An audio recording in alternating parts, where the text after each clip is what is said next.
often do you remain quiet when you have something to say?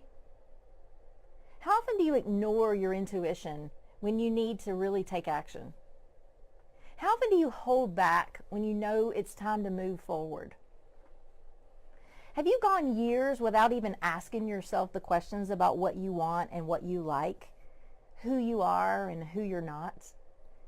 Because the life that you've fallen into has told you exactly who to be, what to like, how to act, how to look, what to give your time and energy to. Are you living a life that is yours? Are you ready to claim authority over your own life? A life that feels congruent with who God made you to be, with what He's called you to, with the story that He's writing for you? What loves, what desires, what dreams, what callings have you ignored? You can continue to ignore them as long as you want to, but eventually they will get louder. Or if you ignore them long enough, they will go silent. I live that life where I ignored the callings of my heart, and it's soul-sucking. It's no life at all. It's merely survival. And we were created to live fully and freely, to thrive. My life began to change for the better when I came to understand that I get to decide how I want to live, how I get to shape my days and my hours of the day, and that I get to be who I am, and that I don't have to be who I'm not. I also came to understand that if I don't decide how I want to live, then other people and circumstances will shape it for me. And then I'm no longer living or owning my own life. To live meaningful, joyful, fulfilling lives, to live in freedom, to live the life that we were created to live, we must be willing to step up and be brave enough to own our lives. Are you brave enough to own your life? Owning and loving our lives takes courage. I love Brene Brown's explanation of courage. She said, courage is a heart word. The root of the word courage is cor, the Latin word for heart. And in one of its earliest forms, the word courage meant to speak one's mind by telling all of one's heart. Over time, this definition has changed, and today we typically associate courage with heroic and brave deeds. But in my opinion, this definition fails to recognize the inner strength and level of commitment required for us to actually speak honestly and openly about who we are and about our experiences, good and bad. Speaking from our hearts is what I think of as ordinary courage. To me, living a courageous life looks like living and speaking from your heart. It looks like living out of who you really are. Living the life that is different from what society says you should live. Walking away from performance and getting off the hamster wheel. It looks like sometimes disappointing people when it means honoring your truth. Or walking away from what no longer serves you to walk towards something that does serve you, even if it doesn't meet other people's expectations or demands. It means to choose to love when it feels risky and scary, and when you want to self-protect. It means trusting God and honoring His truth even though it doesn't feel true in the moment. It means if you're not living the life that you want to be living, then it's time for a change. It's time to do something different. Be brave enough to take back ownership of your life. And I'm going to tell you the 10 ways to begin to courageously own your life. First, have the courage to be who you really are. Express yourself fully and authentically in every relationship and every encounter that you have with other people.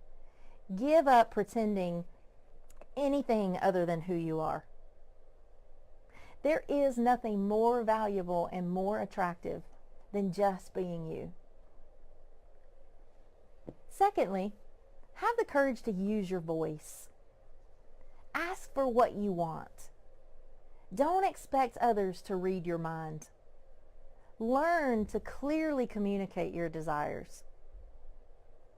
Be bold. Be assertive. Dare to speak up, to give voice to your concerns and your feelings and your thoughts, and to engage in conversations that you've been hesitant to have before. You do get to say, and you get to say, this is who I am, and this is who I'm not, and this is what I want, and this is no longer what I need or want, and this is what I love, and this is what I don't love. Third, have the courage to take responsibility for your life. Own your choices and your decisions. Don't blame your situation or your feelings on others, but instead look responsibly at your thoughts and actions to see if you need to make changes that will produce a different result. Fourth, have the courage to set boundaries. Say no to the things that are not in line with your priorities and to the things that don't bring you life. This requires first being clear about who you are and what you do want and what's most important to you. Also be clear about what you're responsible for and what is not yours to take on.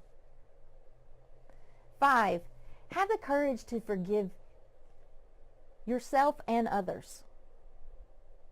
Get unstuck from regret or self-hatred. Remember that you are not your mistakes. You have to forgive yourself. Shame and condemnation are not motivating you like you think they are. And it's time to choose to forgive the person who's hurt you, even if they may get away with it. Because the freedom that you have when you do is what's most important. Holding on to unforgiveness actually keeps us stuck and prevents us from receiving the blessings that are available to us in the present moment. 6, have the courage to rewrite your script. Begin to question the assumptions and beliefs that you've been living by up to now. And begin to open your mind to alternative perspectives. This opens up new possibilities for yourself and your life that you otherwise may never have seen. Ultimately, if we're willing to challenge our stories and rewrite our scripts, it frees us to experience life in a whole new, exciting, meaningful way. 7, have the courage to let go.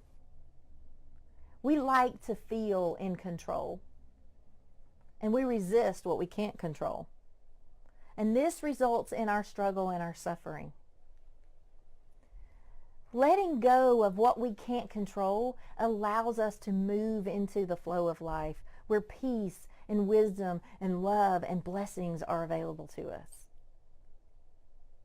8, have the courage to open your heart fully.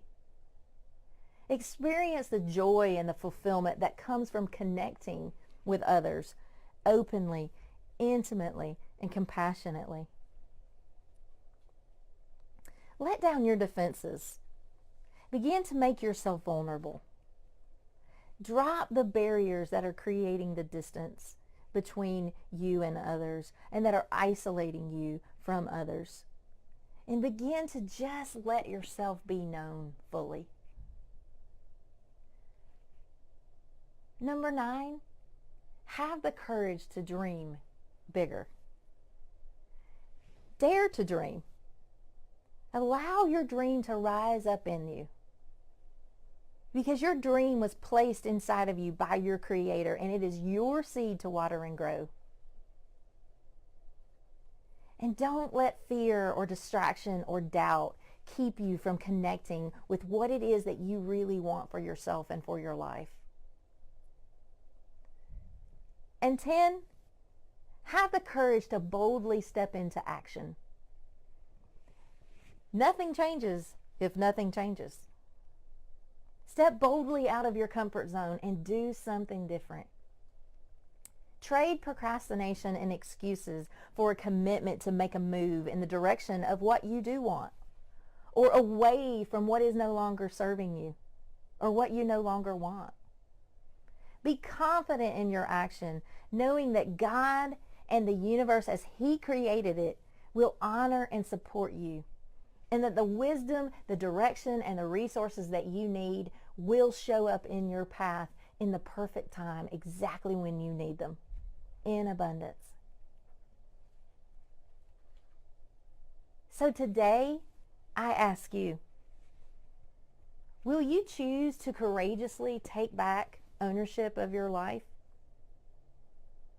It is one of the most important, most rewarding, and life decisions that you will ever make. Be brave.